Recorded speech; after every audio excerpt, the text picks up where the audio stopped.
It's a great privilege for me to stand here today representing Mid-Dumbartonshire and the communities that are close to my heart. I've lived there for 30 years and it's where both my sons went to school. Mid-Dumbartonshire is in Scotland, in case you hadn't noticed. And it's a new constituency following boundary changes this year. It sits 100% inside the East Dumbartonshire Council area, as did the old constituency of East Dumbartonshire, but it now includes Lennoxtown and Milton of Campsie to the north and some of Lenzie to the east. And I'm delighted these towns are now in the constituency I represent, but my sorrow is that it doesn't include Kirkintilloch East and Twecher, which are also dear to my heart and where I've been a councillor since 2017. But I'm sure the member opposite for Cumbernauld and Kirkintilloch will look after the community there, and it was good to hear her highlighting the problems there are with local bus services in her maiden speech. Of course, it goes without saying that Mid-Dumbartonshire is actually the best constituency in the UK. Local towns are regularly promoted as the best place to live in the UK, Bearsden in 2021 and Kirkintilloch in 2024. And in 2017, Women's Hour revealed East Dumbartonshire as the best place in Britain for women to live. Incidentally, that was when Jo Swinson began her third term as the Liberal Democrat MP for East Dumbartonshire. So I want to thank Jo for all her work in the constituency. I also want to recognise her successor, Amy Callaghan. I particularly want to recognise the personal challenges that Amy overcame during her time as an MP. She has shown such courage in her service to the community, and I wish her well in the future. And I also want to thank Councillor Stuart MacDonald, who was the MP for the newer part of the constituency. I know that he is held in very high regard in that area and with much affection. So I'm pleased to be speaking in the debate on Lord Darcy's report, because I know only too well the challenges that individuals and families have to face when our health lets us down. My husband had a brain haemorrhage in 2006, which changed our lives in an instant. I became his full-time carer and I couldn't continue in my profession, and he was never able to return to his career. From being comfortably off, life changed to watching every penny. Without the support of our family, we could have lost our home, and we were very fortunate. Friends in our community helped me to survive and get on with life. I can't praise NHS Greater Glasgow and Clyde enough. My husband spent months getting well enough to come home from hospital. Perhaps we were actually lucky by the timing, because the excellent and talented and caring staff had the resources at that time that I have seen declining ever since. I worked in the NHS before a career in medical marketing, and I know the NHS from working in it, from working with it, and from my experience visiting my husband.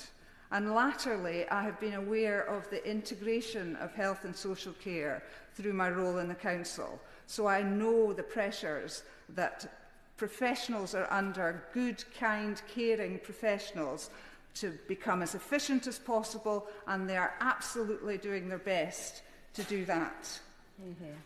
Looking back, this was the beginning of me becoming involved in politics. I was thrown into the space which our society refers to as community. I know why it's important for government to fund local authorities and communities and give them real power.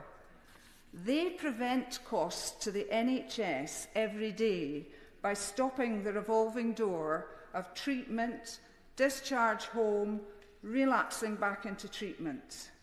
They support self-care and well-being. They are our CPS, and not the Crown Prosecution Service, but our Community Prevention Service, which pays back investment in spades by preventing costs. What makes Mid-Dumbartonshire special is its people and communities. During COVID, like in other places, the community stepped up to support each other, and these groups are still helping with shopping and patient transport.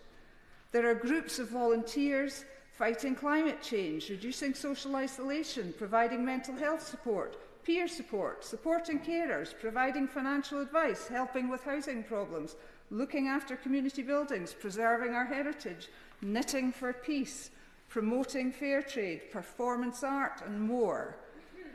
Tackling problems at home and internationally, Mid Dunbartonshire people care and take action. And from listening to other Maiden speakers, I know that this is happening all over the UK. And Liberal Democrats want to harness that power for good. One message that came across loud and clear for me, and forgive me, Madam Deputy Speaker, but I think that the experience I had of people speaking to me on the doorsteps in Mid Dunbartonshire is that they're tired of voting against things. They want to be able to vote positively for things.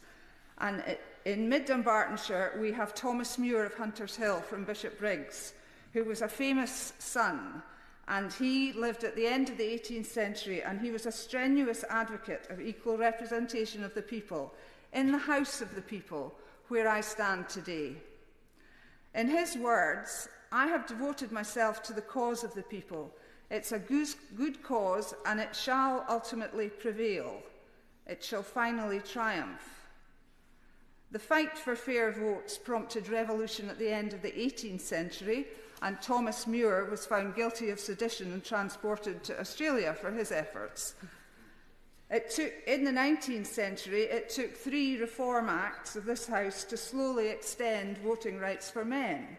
In the 20th century, the Representation of the People Act in 1918 gave voting rights to some women and men over 21, but it wasn't until 1928 that all adults had the right to vote.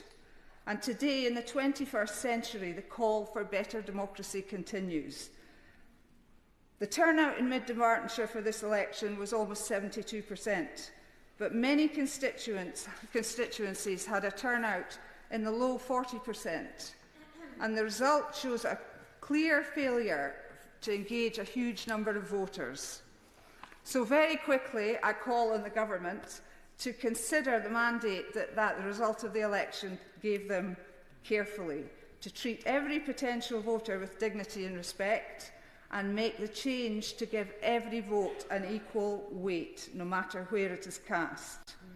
This is an opportunity to end self-serving and self-obsessed politics and truly introduce the politics of service. So I will join with my colleagues in this place to scrutinise government proposals and work constructively with them to improve the quality of life for my constituents and all residents of the UK who make up the rich diversity of our communities. Thank you.